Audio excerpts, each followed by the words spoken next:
Getting rich is easy, and staying rich is hard. A lot of times when we start to make more money, our lifestyle starts to creep up. So maybe we go from, the $1,500 a month apartment to the $5,000 a month apartment. And we go from wearing, clothes from Target to buying clothes from Louis Vuitton. And we go from driving a Honda to driving a Mercedes. And the list goes on.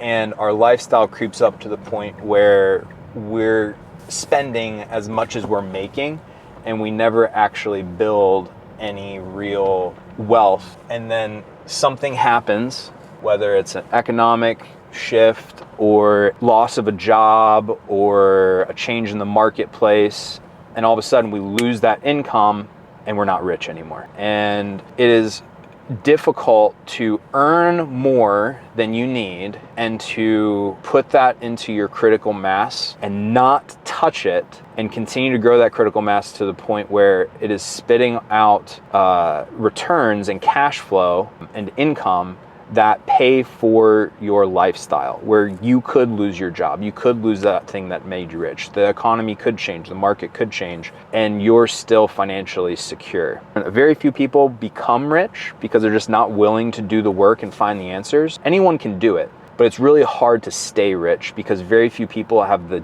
discipline and education, financial education, to do smart things when they start earning a high income, being rich. And then they lose that funnel that made them the money, they lose it all.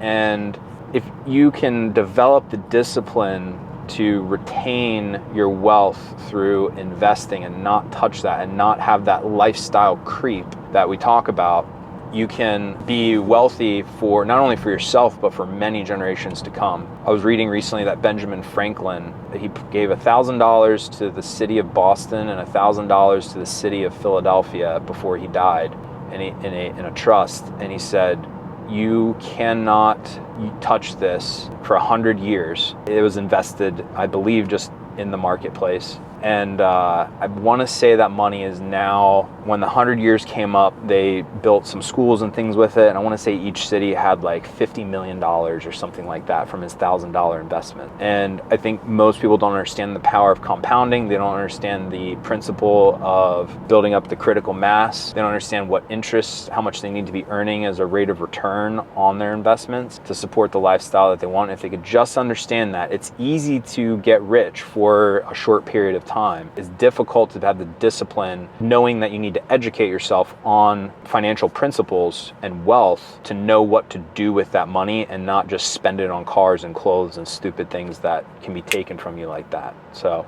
I wish I would have known that, and I think a lot of people would save themselves a lot of pain if they understood that. I think a lot of people just don't understand. They don't understand what it means to be wealthy. They know what it means to be rich. They know what it means to make a lot of money, but they have no idea what to do with it, and they don't even think about the idea that they could lose it all. Most of us grow up in a household where we're never taught these principles, and school definitely doesn't teach us to them. But if you have the discipline and the curiosity to educate yourself, you can be wealthy for not just for yourself, but in the example of Benjamin Franklin, for many generations into the future, and do great things for the world. And I think that idea is very empowering and fulfilling, to think that getting rich is not just going to get me nicer things, like I can actually make a difference in the world.